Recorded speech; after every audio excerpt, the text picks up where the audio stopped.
What's up, everybody? Welcome to the Unesh value train, where you're encouraged to follow your dreams. As far as opening hand goes, we've got a lot of islands. Glyph, yeah, let's go on. Man, I'm not wild about this. I mean, we are online. All right, dude, hit one more land.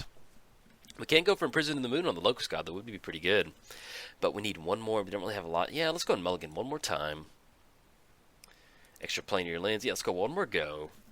I guess we'll keep on this one. Then we're going to go past 4. Force of Will. Yeah, I guess we'll go ahead and put that on top. Not wild about it, but if we need to use the Imposter to do that, then we can. Let's go ahead and get down Monamo. Anything else, we're going to go ahead and pass the turn to our opponent. We are riding on the Unesh value train today, and in fact, before we jump into covering our commanders, I wanted to say thank you for choosing the Unesh value train as your mode of transportation into outer space to follow your dreams. And, you know, there's a lot of options out there, and we certainly appreciate it, especially considering Unesh is really not that good of a pilot. But he's following his own dreams, so we can't really, just got to be happy about that. Let's go and get down the Rogue's Passage and then kick it over to our opponent.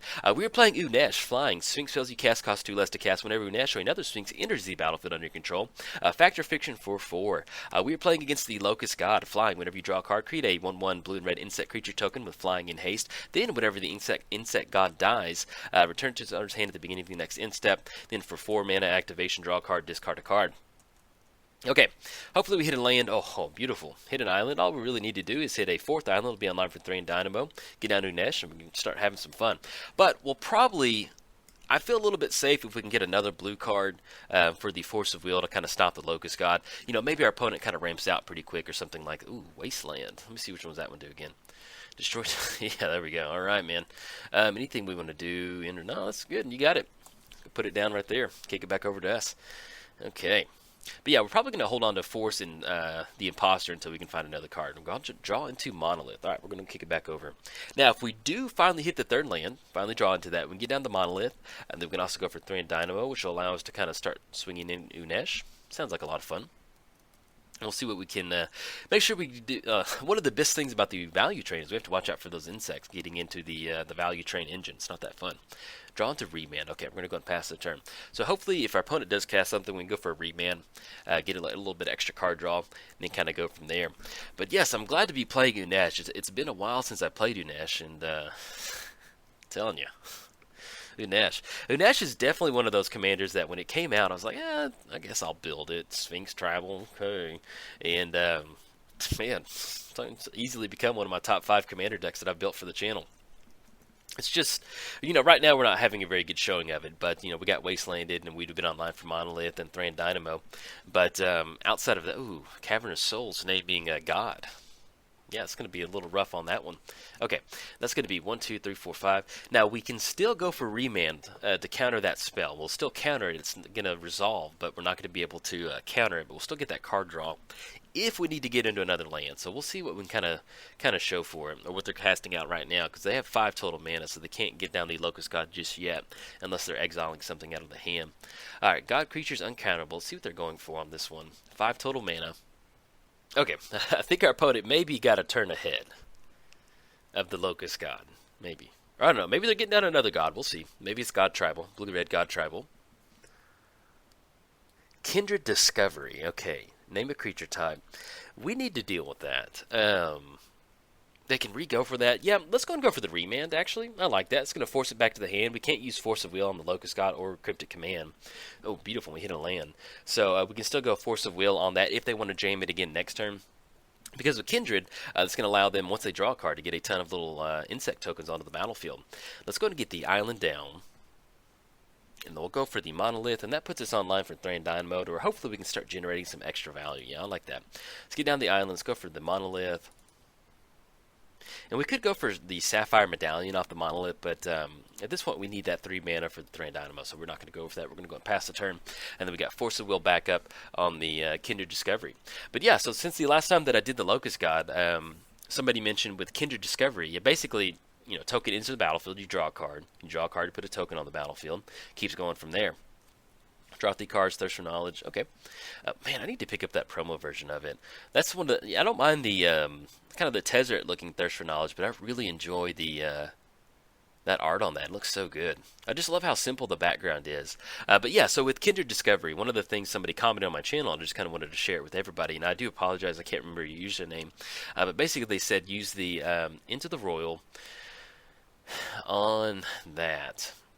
Man, we need to get some stuff going on. We're going for it. Force, exiling Cryptic Command. If they have a win condition with that, fine, so be it. We need to get down Thran Dynamo. We can get down Sapphire Medallion. We need to start generating some extra value. So we're going to have to go for it. That just sets us back way too far. Okay. But yeah, so you use the, oh man, like, it's a burn spell where actually, let's get our turn done, and then I'll kind of explain it. All right, let's go 1, 2, 3 off the Monolith. Let's go for Thran Dynamo. That's going to be 1, 2, 3, 4, 5, which we're going to allow us to go for Worn Power Stone and Sapphire Medallion. I think that sounds pretty good. Let's go for the Worn Power Stone. That's going to be 1, 2, 3. Let's go for Sapphire Medallion. Okay, then we're going to go and pass the turn. Now this puts our opponent in 1, 2, 3, 4, 5. They're only sitting at 5 cards, so they need to make the land drop to get down the Locust God. So if they want to go for Kindred Discovery, they're going to have to completely tap out for it, which I'm okay with. If they're going to win with it, so be it. Then we get to see it. But basically with Kindred Discovery, it's use Simeon Spirit Guide and another, sure, extra turn, go for it. Why not? You use Kindred Discovery and the red X spell where you can discard your entire hand or any amount of cards and deal that much damage to target creature or player. So I think if I read that correctly, you can basically just use that to dump your entire hand. Opponent's going to go for Chrome Mox, enters the battlefield. Okay. And talking about promo cards, man, that is an ugly promo card, that Chrome Mox. Hey, if you like it, more power to you.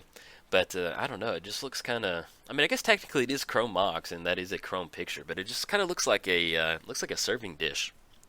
Like my grandmother would be, oh, that's nice. I go antiquing with her sometimes. She's, oh, that's a nice dish right there, and so it kind of reminds me of that. So, and I've told her about my channel, but she does magic is. Oh, that's nice, honey. I'm like, you got it. Okay, so we got Kefnet's Monument. Blue creature spells you cast cost 1 less to cast. Whenever you cast a creature spell, tap. Target creature does not untap during its controller's next untap step. Okay, so we get down the Monument. Cost 1 less, so that's going to be reduced cost of 1, 2, 3, 4. Still go for Unesh. Tap down the Locust. Yeah, I like that. It's a good tempo play. Let's go for it. Let's go for Kefnet's Monument. Let's go and get that down. We're going to go for Unesh. Get the double blue. That's going to be 1, 2 off the Worn Power Stone. Tap down the Locust God. Get out of here, buddy. Now, they will be able to, if they have some sort of wheel effect, they'll be able to get a lot of tokens onto the battlefield, and we just do not have a lot of way to deal with tokens, unfortunately. So, let's see what we can kind of stir up with the Unesh value train. Now, the good thing about having both cost reducers on the battlefield is as long as we can keep syncing, we're going to choose, we're going to choose pile 1. Goes into the hand. Need to make the land drop. Let's go and get that down. And since they do cost double blue, we can't really cast anything for that. Anything else, we're going to go and pass the turn. I always forget that Kefnet's Monument, it doesn't untap during its next untap step. So I always thought it was a tap effect. So I always get that mixed up in my commentary. So if you're sitting there wondering why I said we can tap it down, that's why. There's all these, if you think about it, if you play Modern, you play Standard, there's a very limited card pool of which, Modern has a bigger card pool, but the tiered decks, what is going to be in a Modern deck most of the time. With Commander, I mean, the card pools are so huge. There's so many random cards, and it's so easy, like on Kefnet's Monument. Oh, Unesh. Got Unesh. We got hit. Unesh. The value train's going down. Ooh, that space train's falling out of space. But yeah, so with stuff like Kefnet's Monument, like when I record, I basically skim cards really quick. So when you cast a creature spell, tap creature. Okay, good. That's how I process it real quick. It's not just tap target creature does not untap during its untap step. So that's where sometimes if you're doing commentary, you can definitely kind of miss certain little interactions like that. All right, opponent swinging for 5 is going to put us down to 24. We're probably still going to go ahead and jam Unesh. I mean, we need to get some good value going. We need a pilot for the Unesh value train. It doesn't really fly good by itself.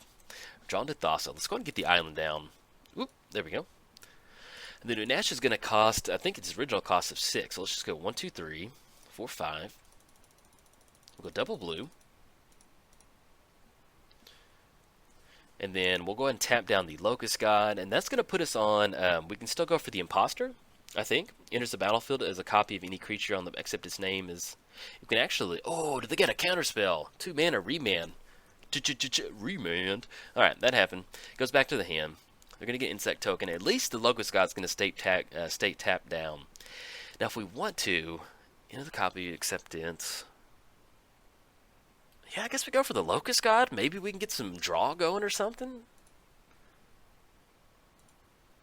Yeah, enter the battlefield as a copy of any creature on the battlefield except his name. Okay, yeah, let's go for it. I mean, it's better than nothing. I'm going to tap down that one Locust. You cannot swing in, buddy. And we'll get our own Locust God down. So hopefully we'll kind of draw into some good draw spells or something like that. Let's go and choose the Locust God.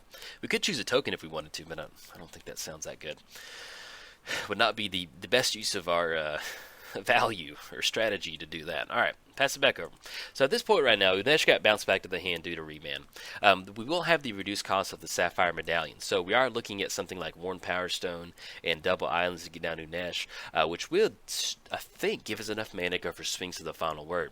One thing that we do need to do is see if we can't get into some sort of some sort of draw spell. We don't really have wheel effects in here, but at this point right now, the good thing is if our opponent does have a wheel effect, makes us kind of shuffle some stuff around, we have our own Locust God on the battlefield.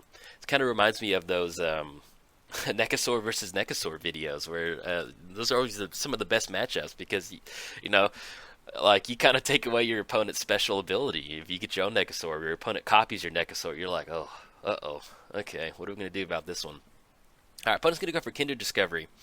Let's see if they have something to show for it. They're going to have to have some way to go infinite with it. No, excuse me, they will have haste, but I don't really think there's any way you can disrupt it.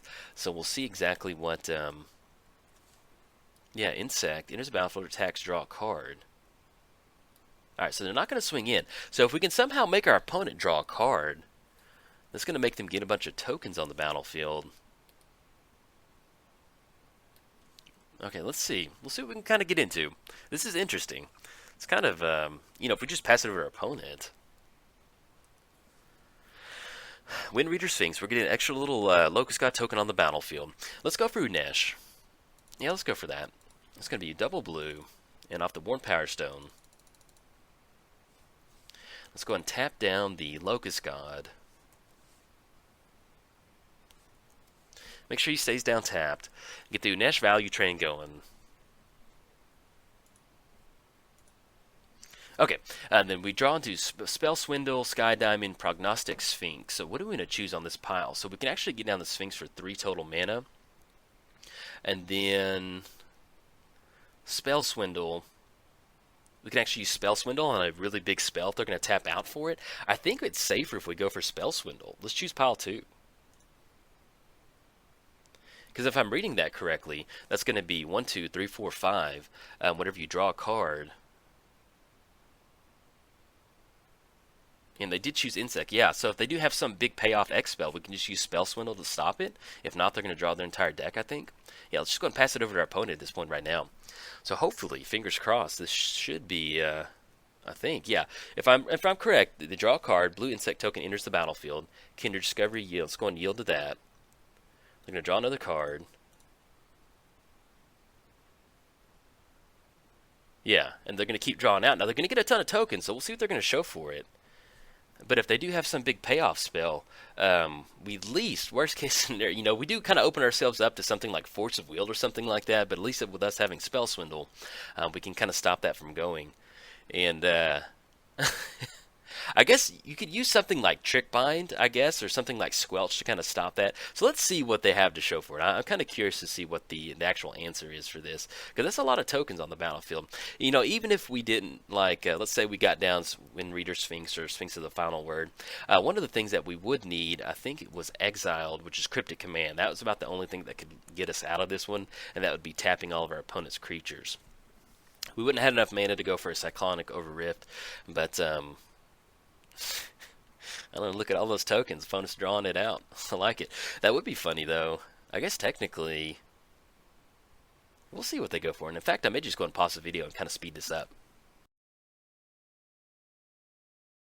Okay, our opponent's finally tapping some mana. Let's see what they have to show. Man, I'm so nervous right now. Return target creature to its owner's hand. more than likely they're going to have a counterspell. They've got 65 cards in the hand with the Locust God down. Let's just go ahead and force the Spell Swindle issue on the bounce spell. That's going to be 1/2. Spell Swindle on that. Let's see if they have any sort of answer for it. More than likely they're going to have a counterspell in there. Okay, there we go. So yeah, the Stubborn Denial. They do have that online because they do have Ferocious. Oh, gnarly, nice. Yeah, they're going to get it on that one. Okay, bounce it back to the hand. There we go. Yeah, I didn't think about a bounce spell bouncing the Locust God back to the hand when they get enough tokens on the battlefield. Okay, hey, good game to our opponent. That was pretty nice. Yeah, maybe we kind of got off to a really rough start, but getting to see a Kindred Discovery win with the Locust God, hey, I'll take that. That's pretty sweet right there. I didn't think about drawing your deck out and using something like a bounce spell to bounce the Locust God back. So that's definitely something that yeah, I'm going to have to add to the Locust God, because I did add Kindred Discovery in there in hopes of using it with something like Goblin Bombardment, but also like something like Impact Tremors, to where they enter the battlefield, we get those good enter the battlefield triggers. So I'll have to use the opponent didn't swing in. Was that a misclick? Or see what they're going for on this one. Yeah, they should have been able to swing in with all those insect tokens, and then we have no colored mana. Unless they're going to go for a big burn spell. On the back end. Destroy each artifact you don't control. Alright, I'm going to go and scoop it up. They could have swung with the insect tokens, so we'll just go ahead and go and scoop it up. That was a lot of insect tokens I could have swung in, because they all have haste. So, alright. But yeah, so you can see where you can get down the Kindred Discovery and use something like a bounce spell to kind of really get a ton of tokens on the battlefield and have a nice 64 card hand. So, if you enjoyed the video, like and subscribe. Thanks. Bye.